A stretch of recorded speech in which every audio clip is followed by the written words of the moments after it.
This is Wes Huff talking on the PBD Patrick Bet David podcast. It's been reposted on Valuetainment about hitting the wall on your faith. So basically, when you've hit a wall, literally the title says, "I hit a wall with my faith." Wes, let me I'll give my take at the back end. Again, some of this stuff is conviction, faith. Some of it is thousands of hours of studying, writing papers and research and all this stuff. How many total hours would you say you've put in this, in learning this? I mean, I don't know the hours, 10,000. years. I mean, there's the whole 1,000 hours thing, right? That if you devote 10,000 hours. 10,000 hours, Right. yeah. So I mean, at minimum, I've definitely done that in terms of my original motivation. And I work for an organization called Apologetics Canada, which is a national not-for-profit organization in Canada. And our goal is that we want to pursue and communicate a biblically sound and intellectually robust and a culturally engaged faith. We want to come alongside Christians and help them know what it is they believe and why they should believe it. And so alongside that, I put in the time, not just because I'm interested in becoming an expert, not because I want to kind of gain some sort of credibility intellectually, although I do want to, derive a level of expertise where I can speak knowledgeably on a topic, but ultimately because I think these topics are important. And I think that they have ramifications that go beyond simply historical inferences, that Jesus is no less than a historical character, but he's also so much more than a historical character. And so my motivation and my interest is ultimately because I think that these things are true, and I adhere to a set of scriptures that calls me to love the Lord my God with all my heart, soul, mind, and strength. And part of that is loving God with my mind. And so I'm going to try to do, to the best of my ability, dive into that in order to be able to communicate what I believe is ultimately the truthfulness of the Christian worldview. While you're going through your faith, did you ever hit a wall? And if you did, what was the topic you hit a wall? Because you know how you study Good Billy question. Graham. When Billy, before went on his crusade, he went and met with, I think it's Henrietta Mears, if I'm not mistaken. I don't know if you know the story or not. No, I don't. Yeah, he goes, Rob, can you type in Henrietta Mears, Mears, and Billy Graham? I think I'm getting the name right. Women's History of Henrietta Mears. Can you zoom in a little bit for me to read on zoom in. Okay, let's meet the women who inspired Billy Graham, Bill Bright, and more. A motivational whisper.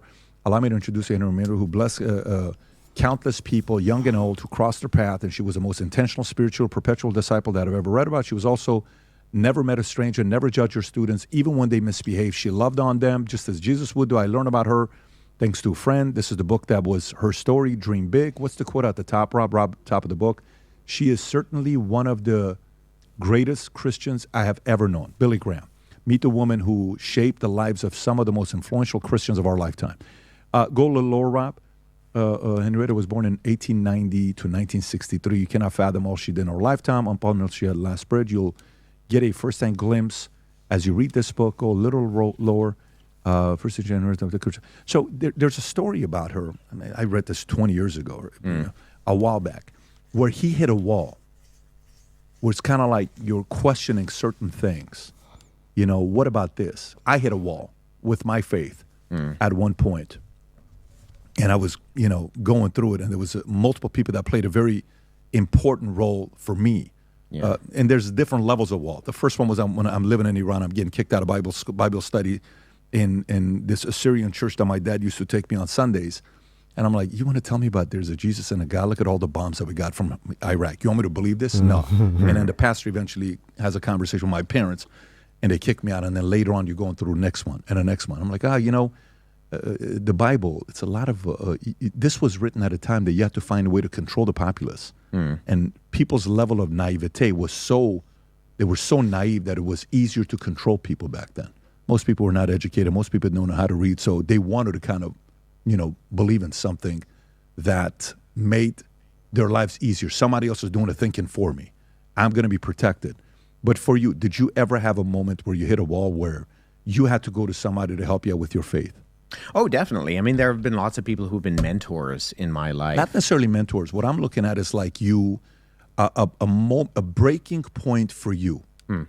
You know, like this is tough for Billy Carson, but this could also be good for Billy Carson. I actually think Billy Carson's are net positive for the world. And let me explain why. Because I think eventually they're going to run into somebody like you, who is gentle. You were very respectful. You were not condescending. You didn't use that opportunity to embarrass him. You didn't use that opportunity to undermine him. And which is very true. In fact, what Patrick Bet-David is saying here, to be honest with you, he is right, because Wes dealt with the debate very respectfully. You know, peace. I'm not trying to take the mick or make fun of you. I'm just trying to challenge, where are your viewpoints coming from? How are you coming to the conclusion? How are you able to deem this as truth? It's like when you do a maths exam, and they're like, we want to see how you got to the answer. How did you work this out? And you're like, no, I don't care how I got to the answer. I just got the answer. It's like, well, you get a less of a mark than if you show the way you arrived. Do you understand? So that's basically what Billy's doing. Believe me. In fact, that's worse than what Billy's doing, because at least 5 + 5, we could all work it out without seeing the way it was worked out and come to the same conclusion. But Billy's just creating and making things up. I think you showed grace, versus nowadays, there's a lot of people that are debating that want to make the other person look like they're dumb. Right. You didn't do that. I think that's a great example. That shows, wow, you can win an argument. And, you know, I looked at your YouTube channel, what it did after your podcast with Mark when it was released. 22,000 subs, 20,000. You got 100,000 subs within the next week after that podcast was released. And then now you're at 252,000 subs. And you went on the biggest podcast in the world. Now. And this is not even close to what's about to happen to you today.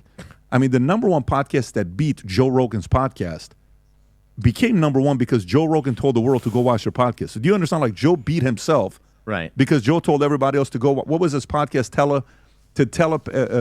Telepathy tapes? Yeah. Telepathy tapes. So Joe Rogan says, guys, I just watched his podcast. Everyone goes watch the podcast. It's beating Joe Rogan. Oh, my God, Joe Rogan's losing to this podcast. No, he's not. He promoted that podcast, right? Nowadays, more than ever, So I believe that's just a clip from this video, which was very interesting to try and find out, you know, a bit more in regards to the stumbling blocks. I'm going to most likely release on 2 different dates, but I'm going to do a deeper dive into this video on the Patrick Bet-David podcast, so you can just see some of the little nuances. Who is Wes? How did he come about? Like, you know, to make sure he's not another Billy Carson. Do you understand? And my wish for Billy is he comes back to God and comes back to Christ, because you won't wish negativity on, you know, well, you shouldn't wish negativity on your neighbor. So, but he seems like he could be diving in deeper, because I saw a recent video that was recommended to me, another Billy Carson, and it seems like he's doubling down in the garbage and nonsense. He's made a killing financially. He's offered selling people garbage, basically. So because he's made a killing, he's kind of addicted now, you know. He doesn't want to see his whole empire crush and die before him. So I think he's just going to double down. But let me know what you think in regards to this. I want to hear your opinion. What do you think? Was those answers adequate? Did you want a bit more? From Wes? And I just want to hear from you in regards to this. All right? Like, subscribe, do all of that stuff, and I'll catch you guys on the next.